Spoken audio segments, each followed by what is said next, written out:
రాష్ట్రంలో రేవంత్ రెడ్డి పాలన ఎలా ఉంది అసలు? మరి కేటీఆర్ నిజంగానే అరెస్ట్ కాబోతున్నాడు. అసలు దీనిపైన మీ సమాధానం ఏంటి? కేటీఆర్ గారిని అరెస్ట్ చేయాలని ప్రధానంగా అది మైండ్లో పెట్టుకొని చేస్తున్న ఒక తప్పుడు పని ఇది. కేటీఆర్ గారు తప్పేం లేదని ప్రజలందరికీ అర్థమైంది. కానీ ఆయనకు అర్థం అయితలేదు అంటే అది తప్పదు. అర్థమైంది కానీ అతను కావాలని కక్షపూరితంగా చేస్తున్న పని ఇది. అందుకని కేటీఆర్ గారు ప్రజల్లోకి వచ్చి మనము చర్చించుకుందాము రమ్మని పిలిస్తే అతను రావట్లేదు. మన రేవంత్ రెడ్డికి ఆయనకు సీఎం అయ్యాడు కానీ అతనికి ఒక సీఎంకి ఉండాల్సిన లక్షణాలు ఒకటి కూడా కనిపించట్లేదు. ఎందుకంటే అతను మేనిఫెస్టోలో ఇచ్చిన హామీలు చాలా ఇచ్చాడు, పథకాలు ఎన్నో ఇచ్చాడు. అవిటి మీద దృష్టి పెట్టకుండా ఒక తప్పుడు పని కోసం ఇంత టైం వేస్ట్ చేస్తూ దీనికోసం ఇంత రాద్ధాంతం చేయాల్సిన అవసరం లేదు. అది ఎందుకు చేస్తున్నాడు? ప్రజల దృష్టిని మళ్లించడానికి చేస్తున్న పనిలా. అంటే ఇది కేవలం డైవర్షన్ పాలిటిక్సేనా? అంతే కదా, డైవర్షన్ పాలిటిక్సే. అసలు అతని దృష్టే తప్పు, అతని ఆలోచనే తప్పు. అతను మంచి అవకాశం వచ్చింది, దేవుడి దయ వల్ల అతనికి ఒక మంచి సీఎం పదవి వచ్చింది. సీఎం పదవి అంటే మన రాష్ట్రం గౌరవించదగ్గ పదవి.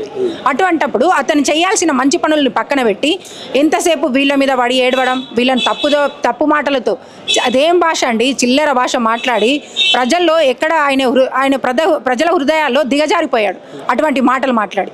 మళ్ళీ ఇప్పుడు తప్పు మీద తప్పు చేస్తూనే వెళ్తున్నాడు. అన్యాయంగా అరెస్ట్ చేయాలని చూస్తున్నాడు. కేటీఆర్ గారిని అరెస్ట్ చేస్తే ఏమి పోయేది లేదు, ఎవరు భయపడేది లేదు. ఇందాక కూడా సార్ చెప్పారు కేటీఆర్ గారు, మనకు ఇది కాదు ఇబ్బంది, ప్రజలను చేస్తున్న ఇబ్బందుల దాని గురించి మాట్లాడండి. అతను మనని డైవర్షన్ చేయడానికే చేస్తున్న పని ఇది. కాబట్టి నేను ఏ తప్పు చేయలేదు, అర పైసా కూడా అవినీతి నేను చేయలేదు. కాబట్టి మనం భయపడాల్సిన అవసరం లేదు. నాకు హైకోర్టు కాకుంటే నేను సుప్రీంకోర్టు వరకైనా నేను మాట్లాడుకోగలుగుతాను. మనకు లాయర్లు ఉన్నారు, మన గురించి బాధపడాల్సిన అవసరం లేదు. మీరంతా ఇంత ధర్నాలు దీని గురించి చర్చించాల్సిన అవసరం లేదని క్లియర్గా చెప్పారు. అంటే మేడం, ఇప్పుడు రేవంత్ రెడ్డి కూడా అప్పుడు ఎలక్షన్స్ ముందు ఒక హామీ ఇచ్చాడు, అంటే రైతు భరోసా 15,000 ఇస్తా అని చెప్పేసి. ఇప్పుడేమో మొన్న రీసెంట్గా ప్రెస్ మీట్ పెట్టి 12,000 ఇస్తా అంటున్నాడు. దాని గురించి అసలు మీరు ఏమనుకుంటున్నారు? రేవంత్ రెడ్డి గారు ఫస్ట్ ఎకరానికి 7,500 ఏమో ఇస్తానని చెప్పారంట రైతులకి, రైతు బంధుకి. అలా అని ఇప్పటివరకు ఏమి ఇవ్వలేదు. ఆల్రెడీ కేసీఆర్ గారు సార్ ఇచ్చే అవి కూడా రైతు బంధు కూడా అది కూడా ఆపేశారు. అప్పుడు ఎలక్షన్లు వచ్చినప్పుడు ఒక్కసారి ఏమో ఇచ్చారంట. దాని గురించి నాకు అంత తెలియదు, కానీ వింటుంటే తెలుస్తుంది. అరే ప్రూఫ్లతో సహా మన కేటీఆర్ గారు చూపెడుతున్నారు కదా, తెలియని ప్రజలకు కూడా తెలుస్తుంది. ఈయన ఎందుకు అర్థమవుతలేదు అంటే అర్థం కాక కాదు, ఎంతసేపు ఇతన్ని ఎలాగైనా తగ్గించాలి ప్రజల్లోకి. ఇతని మాటల వల్ల వీళ్ళందరూ చైతన్యవంతులవుతున్నారు పబ్లిక్, దానివల్ల అతనికి ఇంకా ఎఫెక్ట్ పడుతుంది. అందుకని ఇతన్ని ఫస్ట్ బంధించాలి, జైల్లో పెట్టాలి అనేది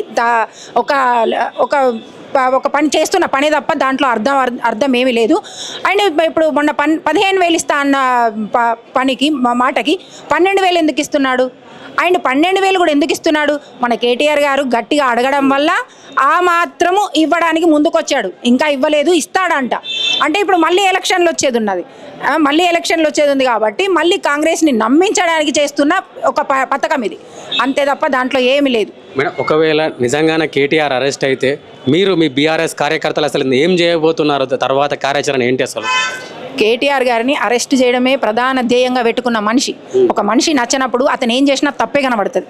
కాబట్టి అతన్ని తప్పు దృష్టితో చూస్తున్నాడు. కాబట్టి అతనికి ఎంతసేపు అదే గట్టిగా ప్లాన్లో ఉన్నాడు. అది ప్లాన్ ప్రకారం చేస్తున్న పని, అది న్యాయంగా చేసే పని కాదు.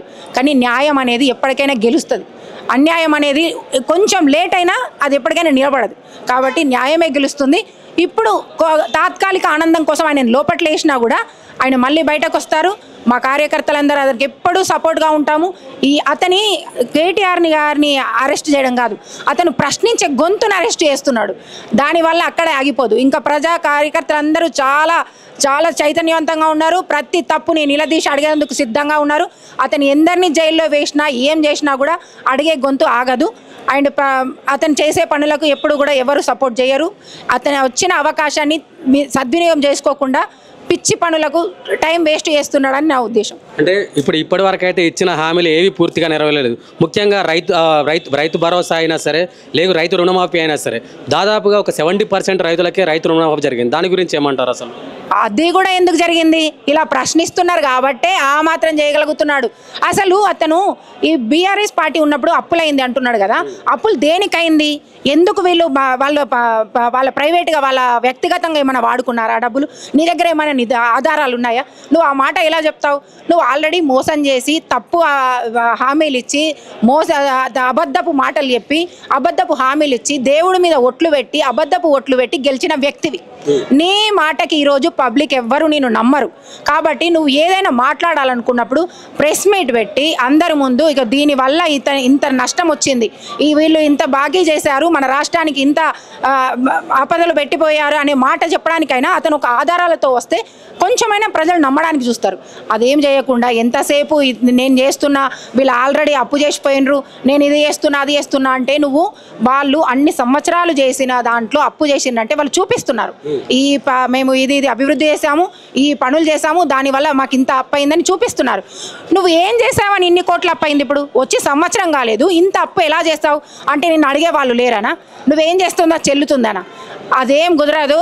ఎంత సీఎం అయినా న్యాయంగా ఉండడానికి, పబ్లిక్కి హెల్ప్ చేయడానికి, ప్రజలకు అభివృద్ధి చేయడానికి, మన రాష్ట్రాన్ని డెవలప్మెంట్ చేయడానికి అతన్ని ఎన్నుకోవడం జరిగింది. కానీ అతను ఇష్టం ఉన్నట్టు చేస్తా అంటే ప్రజలు ఎవరు ఊరుకోరు. మీ మీడియా పుణ్యమాని ప్రతి ఒక్కరికి అర్థమవుతుంది, చిన్న పిల్లలకు కూడా అర్థమవుతుంది.